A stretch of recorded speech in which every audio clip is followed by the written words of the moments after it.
Accessibility Craft podcast, where we explore the art of creating accessible websites while trying out interesting craft beverages. This podcast is brought to you by the team at Equalize Digital, a WordPress accessibility company and the proud creators of the Accessibility Checker plugin. And now, on to the show.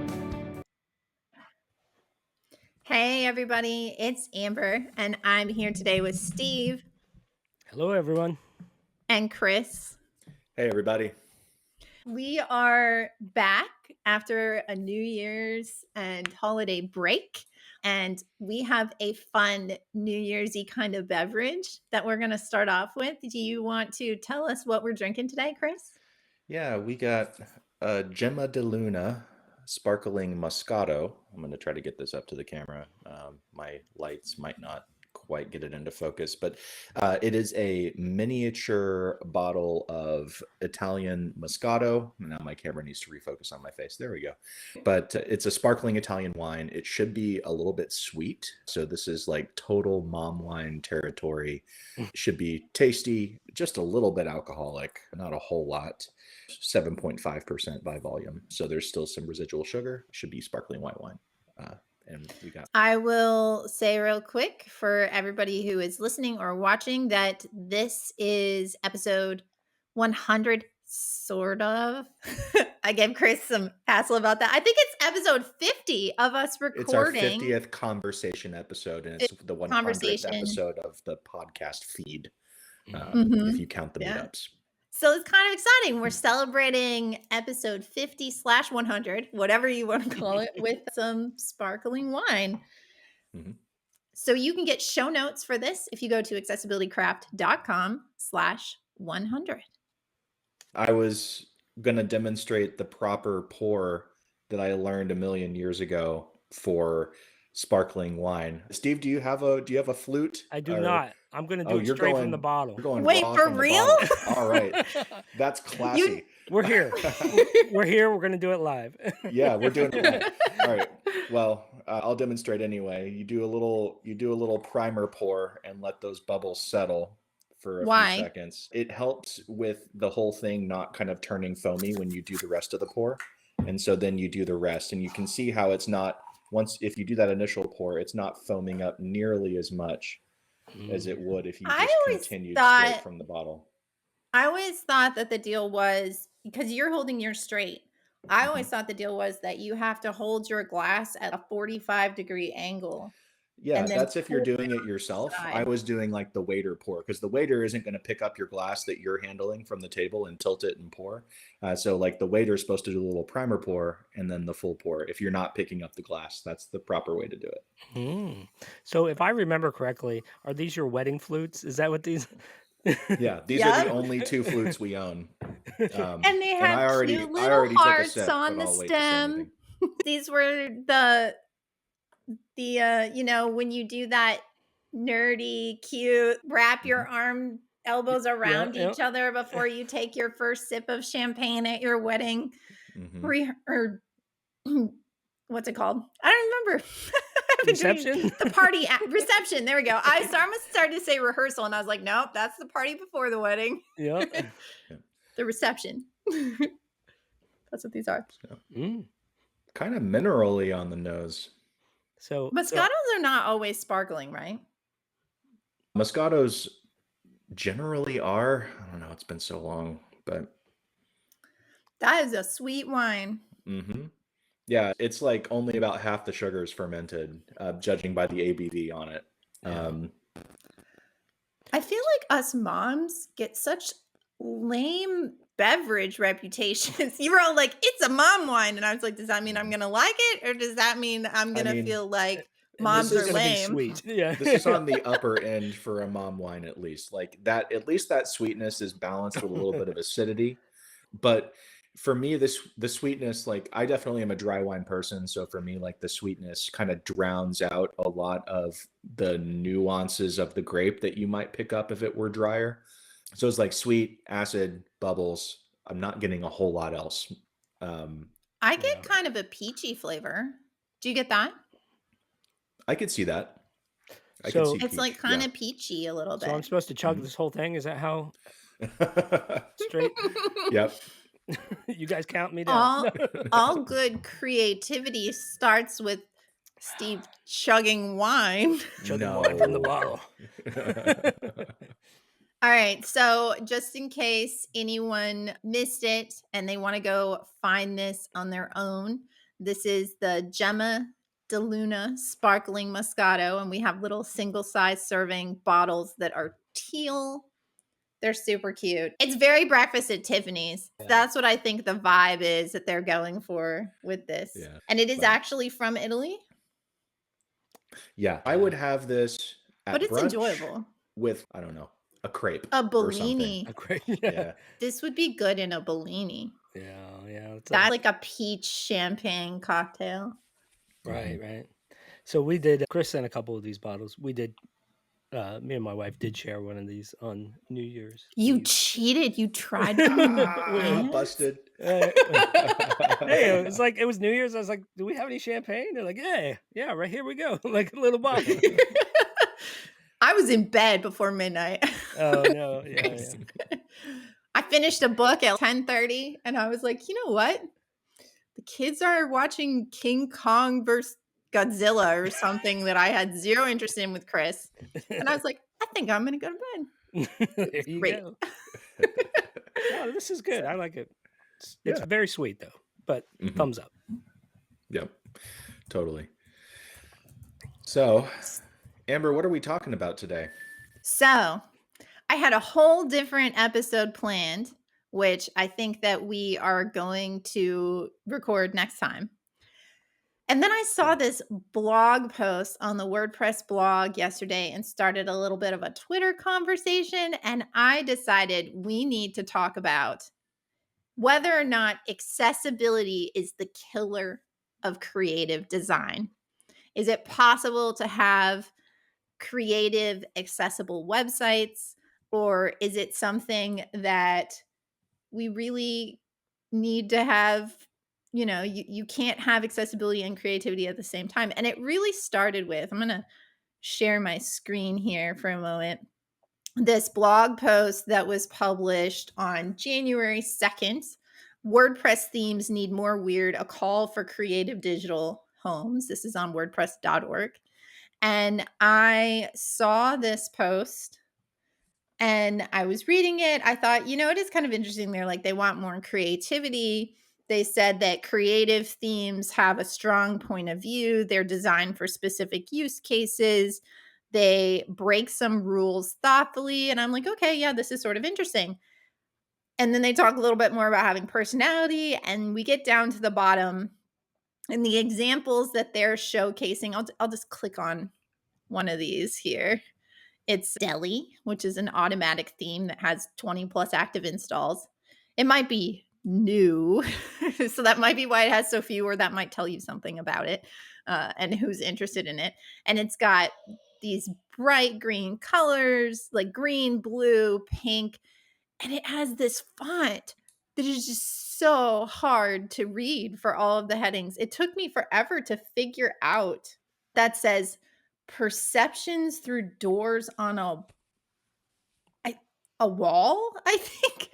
I don't even know. I feel like I have to describe this font for people who can't see it. It's got these very large serifs that are all like squarish. I don't know. Mhm. Only they have rounded corners.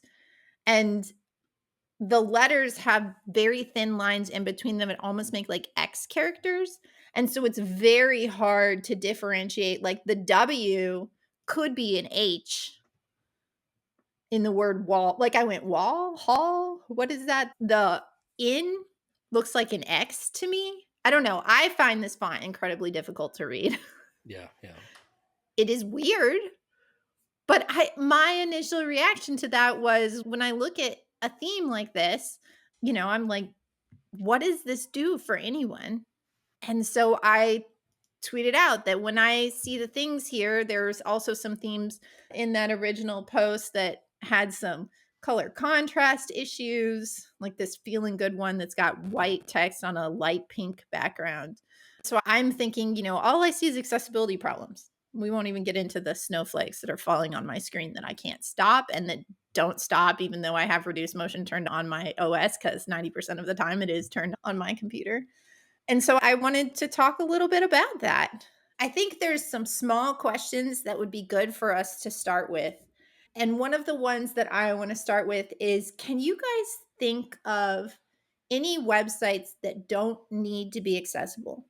Because when I posted about this on Twitter, there was conversation about the purpose of websites. And Matt Mullenweg even said to me, he was kind of comparing my thing on the contrast. He said, at what point do you say a Rothko painting isn't high contrast enough? And my response to him is, well, a painting is art.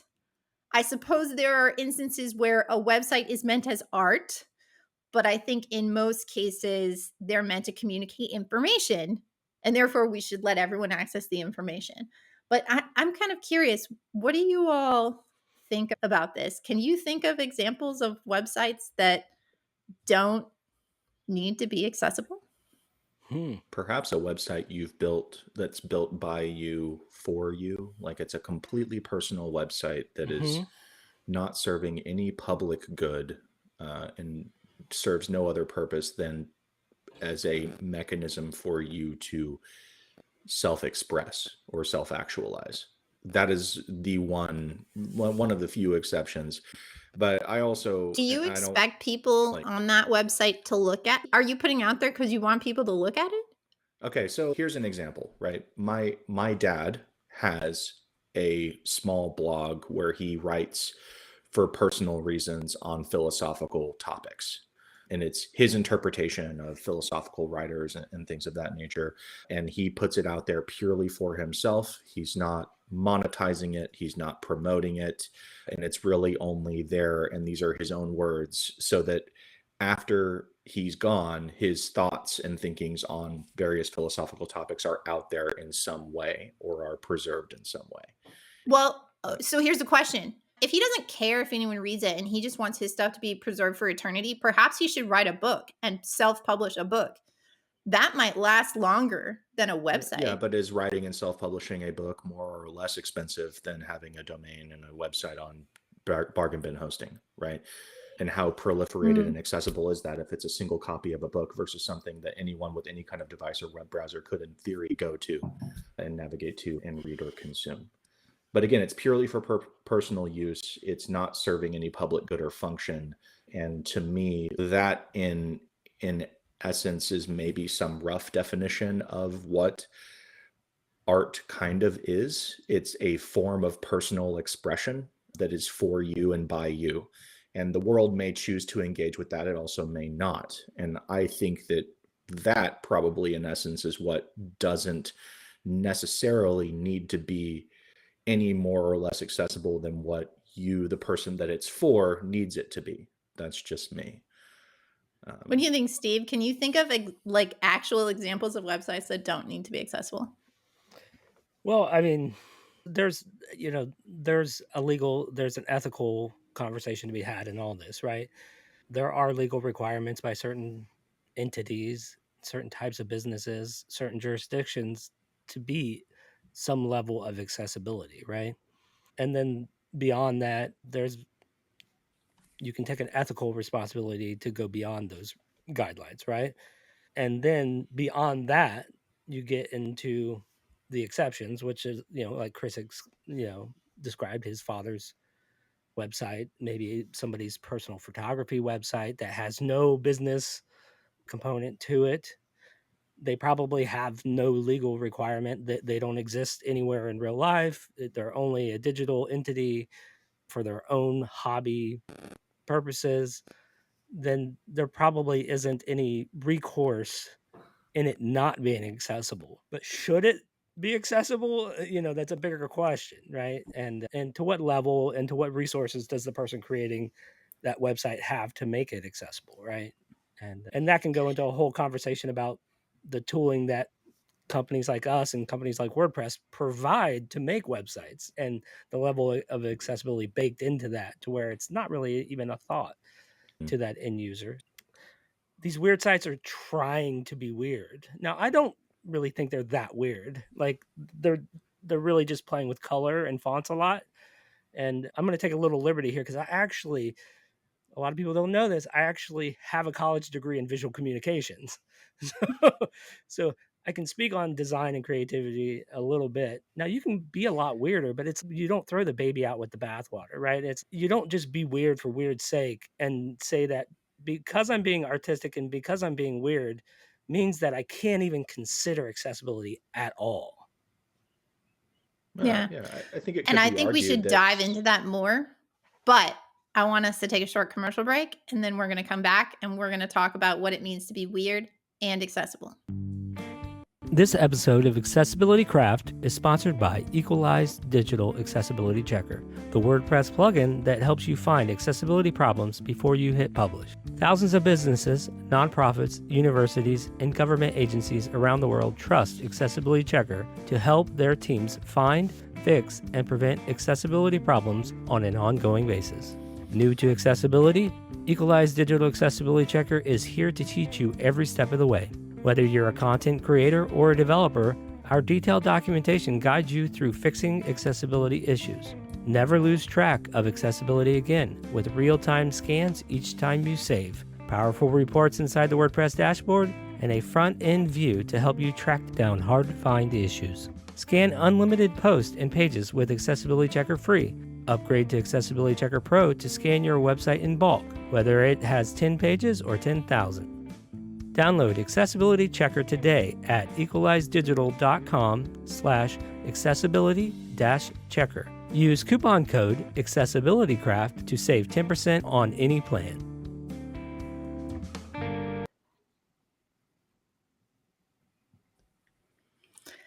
All right. So we're back. We're going to talk a little bit more about accessibility and creativity and whether they can mix. But before we do too much of that, I do want to circle a little bit back on examples of websites that don't have to be accessible. And me being I was a philosophy major, Steve has a design degree, I have a philosophy degree. And I'm still thinking about this and just the ethical, even the example you provided, Chris, of your dad's blog. And my argument is I think a book would last longer in the world than a website. Unless I guess he goes and buys 100-year hosting from Automatic. Then maybe it would last forever, or at least for 100 years, right? But I kind of wonder, why would someone put something on the internet if it's not intended for a public audience? Like I have what for a long time for me was a mom blog, and I shared pictures of my kids with our families. And in the beginning, I thought, should I just make this a password protected site that they have the password to? And in that case, it's okay, maybe it doesn't need to be accessible because I literally know who's accessing it and I know what their accessibility needs are. And that is an exception in Section 508 for professors. They don't have to make all of their course materials and PDFs accessible if they know that all the students in their course don't need an accommodation, right? So if you have a password protected, but I'm wondering this, if someone is putting something, even if it's art, on the website. And I'm still having a hard time coming up with what is an example of a website that is art. Yeah. But if it's not intended for public consumption, why would you put it on the internet in the first place? Yeah, I don't think you would. I mean, I think that's the sole purpose of the internet, right? Is you want people to find it and see it or read it or whatever it is. Well, and two, like back to the art analogy, right? So a piece of art painted by a human that is meant to be displayed in real life, and humans are supposed to come by and just absorb it and interpret it in their own way, in their own head, right? Most galleries provide a text and an audio alternative to that art, right? So even in real life, even that painting, they're making an effort to make that painting accessible to people that are low vision or no vision, right? So it kind of is, they're making the painting accessible, right? Yeah. Yeah, well, and I've been to art galleries where, with sculptures in particular, where they encourage people who are blind or visually impaired to touch the sculptures. Yeah. They wouldn't let a typically sighted person do it, but they're like, a blind person, yes, because we want you to be able to experience this art, and that is how you're going to experience the art. Yeah. Yeah. I think what's interesting about this, and maybe there's a certain cutoff point, but if you imagine, someone like my dad or a relative of one of yours who maybe isn't particularly technically savvy, and they're like, I want to go make something for my family on Squarespace or Wix or on WordPress or whatever.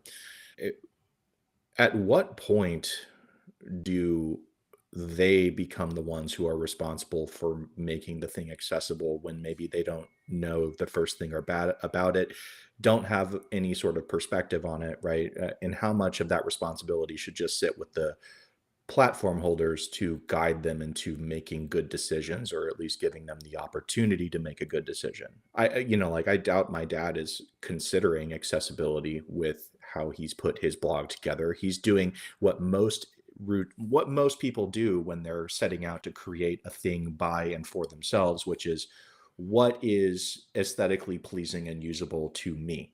Mhm. Right? I'm not going to consider anybody else in this because I'm not doing this for anyone other than myself. What is aesthetically pleasing and usable to me?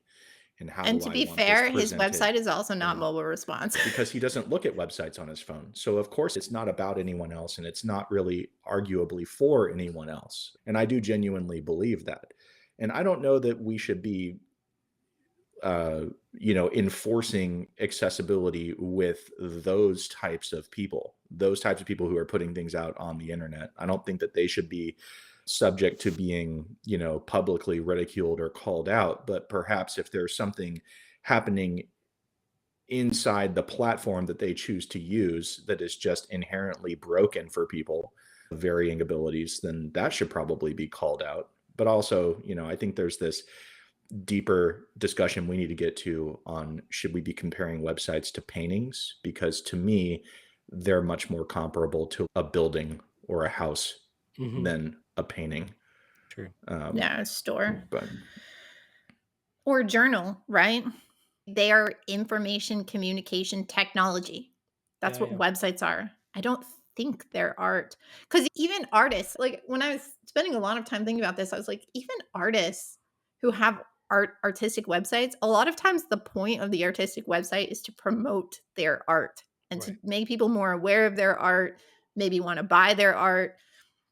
It's not to make I've seen very few, and I can't even think of them off the top of my head, websites that were literally intended as an art piece and not to teach someone something or inform someone about something. Right.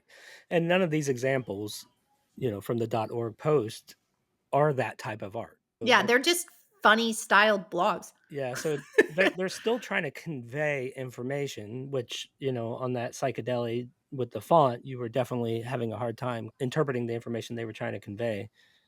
So these are still brochure websites, right? Like you said, an artist will make a website and it's a brochure for the art or the exhibit, right? Mhm.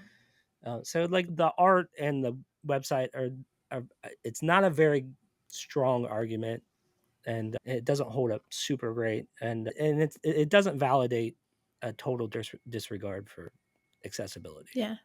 I was thinking a lot about this. I'm in the admin bar's email newsletter, and I'll share this. We can put it in the show notes for people. But every Friday, Kyle sends out an email, which is just content for people who are in the email newsletter. He doesn't publish it on his blog anywhere. But a week or two ago, he sent this one that was about good enough. And he was talking about how he had gotten into bike riding. And there's all these people that, spend like $2,000 to $4,000 on a bike and they think that's entry level. And he has a way cheaper bike. And but my bike is good enough for what I need. And he drew this parallel to it with websites. He said, our industry is just as guilty as over engineering websites as well. People like get into this whole like you need special frameworks or you need to use a certain builder and it needs to have totally perfect HTML and all this stuff. But a lot of times, maybe a template website or something is exactly what the audience needs, which by the way, I would say he has a lot of very insightful things in his email newsletter. So we'll link this. You can go subscribe if you want on the Admin Bar's website. But I was thinking about this, with this conversation about do they all need to be accessible? Do we want to encourage the themes to all be accessible? Or is it okay if there are theme developers that are intentionally making things that are not accessible, because there are, maybe there are instances where mostly accessible is okay. Right? But Mostable is better than what most of the internet achieves. So Yeah. yeah, yeah. mostly accessible is better than okay. So I don't But think that I'm always advocating for perfection, but I think circling a little bit back to what you said, Chris, about average people who build mhm. websites don't know.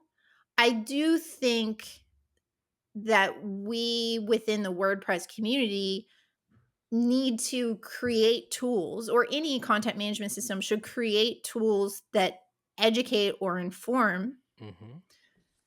You know, I don't know. It'd be Yeah. interesting because There's. WordPress core has this color contrast warning, right? Hmm. So if I were to pick a theme and be like, oh, it looks really nice with like light gray text on a white background and light pink with white text on the buttons, because that, I will tell you, I've had a version of my website that way. And I picked a theme out of WordPress.org and then I put it on my website and then I got a color contrast on everything there. Um, would that, how would that make me feel about the theme that I picked? Yeah. So it almost seems, should we be encouraging this? I don't know. I think that's what your original, X post was about, right? It wasn't about calling out an individual hobbyist creating a weird website, right? With a font that they find creative, right? It's about a theme developer making a theme that is for distribution for the whole, for 40+% of the internet, without regard for accessibility, without a disclaimer that this theme is a creative, weird theme. It may not adhere to, all the Yeah, accessibility guidelines. Use Well, it or at it your. might not help you achieve the goals of your website. I would have received all of this so much better if that kind of disclaimer were stamped on these, because I can fully appreciate and see that somebody coming to WordPress who maybe doesn't have the level of exposure that a lot of us professionals do on conversion optimization and accessibility and security and performance and responsiveness and all the things that we all consider as professionals, they could see something like that and it could just click with them and they'd be like, oh, this looks so cool to me. And they don't think about anyone else but how they perceive it. And then they harm their company potentially if they're using it for that means, right? Yeah, so I mean, if the theme was shipped with some sort of accessibility statement, like I know we have the accessibility flag on .org themes, right? That meet certain levels of accessibility. And I think we've had a podcast episode about that. But if themes were required to ship with some sort of accessibility statement, where an acknowledgement is made that, hey, we sided with creativity over accessibility, just so you know, like before you Mhm. decide to install this theme, know that it's not going to be accessible because we chose to use this font or these colors. I just think it's sort of an interesting, this like what's good enough. And I do think there is a scale, right? A bank, an educational institution, any sort of business that is a multi-million dollar business, they need to be 100% WCAG conformant, and they need to even go beyond that in many Hmm. instances. Um, my personal blog is not WCAG conformant. There's a lot, especially in the past, of images that have no alt text. I'm way better about that now. I have not invested the time to go back and remediate all of that, but it's super low priority because I make no money off my website. I don't even have analytics on it. I didn't even have SEO plugins on my website, right? Oh, Until very recently. I hadn't even tried to optimize for SEO.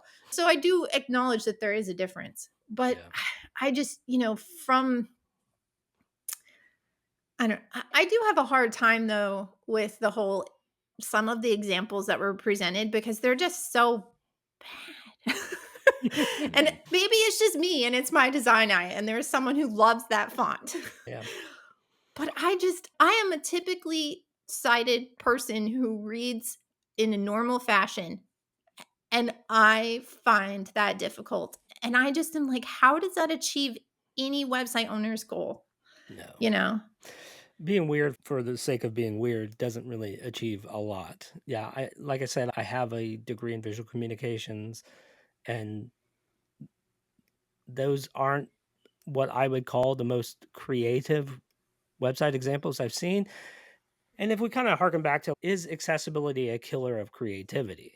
No, I don't think it is. And can these sites that were created, you're going to have to change colors. But Well, let's talk about that though, because this was a comment I made later yeah, on in that Twitter thread, was there are ways that I think theme developers, like if Matt's, we really need to allow things that fail color contrast. right. Okay. It is sufficient to code the theme so that in the header there is a button that enables a high contrast mode. And Yeah. the theme developer could then have a style sheet for the low contrast and have a high contrast style sheet. And then a user would have control. You could similarly have a button that's enable sans serif fonts that Yeah. changes the fonts that are being used for the headings, right? There are ways to do that where you could still have your weird version. Gosh, I feel like, oh, I need to look this up. I wish I remembered. I want to say Alex Sandiford, that his personal website, I almost want to somebody Google real fast while I'm talking. Mhm. He has a website that looks normal, but you can toggle 1980s mode Mhm. and it just makes the whole thing look like that. Right? That is fun and creative, but it gives users control. Yeah. Is Alex Sanford a player for the Arkansas Razorbacks? No. That's what I get in Google.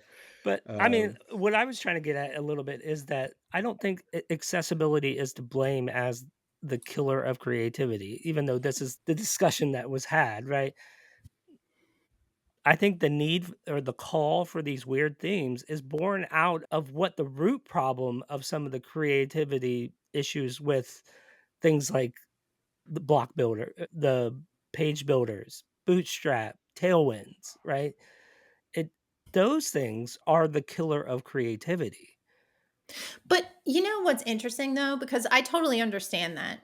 And that blog post on WordPress.org said that, like, when everything has a hero that looks like this. But at the same time, when websites start looking the same, then you know what to do when you get on them, or you can expect how you might find the information you're looking for when you get on them. Right, right. Which And there are definitely a lot of websites that benefit and users who benefit from, they all kind of look the same. Absolutely. And this harkens back to the idea of websites as buildings and not as paintings, right? right. You want a building to have a predictable flow to get to all the rooms you want to go to. You don't want it to be like one of those MC Escher drawings where the stairs, connect in How do I ways, find or the there's upside bathroom? down doors. Like Yeah. you don't want that for if your website is serving any kind of purpose. But I also think, and this is me like kind of putting my old chef hat back on, back in my days of running kitchens and writing menus and coming up with specials and all this stuff, but well over a decade ago. But some of the most creative things that I ever did were done under constraints, Mhm. whether those constraints were time or limitation of what ingredients were available, or having an excess of something that needed to be used up, or just something coming into or out of season. Like those sorts of constraints that are imposed upon you end up producing some of the most impressive and cool things. And so I don't appreciate, that, and I understand why, because it's kind of when we show up in the room as accessibility people that we kind of get known as the fun police in a lot of creative teams, Yeah, yeah, right? yeah. Because we're often brought in at the last second, and all we do is spend time telling people why they can't do things, or how they need to change them. You're wrong. Yeah. Yeah, or you're wrong, right? And I don't know how we solve that problem, but I do appreciate for the people who are in creative pursuits that we can sometimes be seen that way. But also, I do think you can easily just change your mindset around it and view it as a creative challenge and not as an affront to your own personal expression. Yeah, Yeah. I think my summarization would be that accessibility is a component of the creative aspect of creating these themes, right? Just like Chris said. And we all share a past. Like I said, I obviously was into art at some point in time if I went to college for graphic design, but I've since moved over, many years ago, moved over to the development side. And in a lot of respects, that's creative just the same. And because creativity a lot of times is just risk taking, it's problem solving. And I think that a small consideration for accessibility in that creative process is worthwhile, especially if you're making something for others to use. If you're making something for yourself, it's a personal hobby, do what you want, right? I would probably still make some considerations, but I'm in the accessibility space, right? But Yeah. Well, and my real intent too behind that post is there are, I don't know, thousands, a lot, tens of thousands, 100,000, I don't know, themes on WordPress.org. I'm not sure that what we're lacking is themes that look like the ones that were showcased there. I mean, in fact, if they didn't hide the ones that hadn't been updated in a while, I'm sure there'd be a lot more that look like that, because when I looked at them, I was like, a lot of them remind me of the first websites I was building in the early 2000s, right? There's probably a lot of those themes available that maybe are just hidden because they haven't been updated recently. But what I think is missing from WordPress.org, like free themes, is more accessibility ready themes. And so I would like to see us encouraging people to be creative and interesting. And like you said, Steve, also accessible. I don't think it has to be the killer of creativity. And I do feel like maybe in the future we can put together a resource that shows interesting creative websites that are also accessible. Yep. Cool. We were originally going to talk about our predictions for 2025, but I bumped it in favor of this conversation. Next time, which will be in 2 weeks, we're going to talk about those and how we see it going. We won't have champagne. We'll have something else. Well, this isn't champagne, but sparkling wine. Yeah. And tune in then. Yep. Sounds good. See you guys. Happy New Year, everybody. Thanks for listening to Accessibility Craft. If you enjoyed this episode, please subscribe in your podcast app to get notified when future episodes release. You can find Accessibility Craft on Apple Podcasts, Spotify, and more. And if building accessibility awareness is important to you, please consider rating Accessibility Craft 5 stars on Apple Podcasts. Accessibility Craft is produced by Equalize Digital and hosted by Amber Hines, Chris Hines, and Steve Jones. Steve Jones composed our theme music. Learn how we help make thousands of WordPress websites more accessible at equalizedigital.com.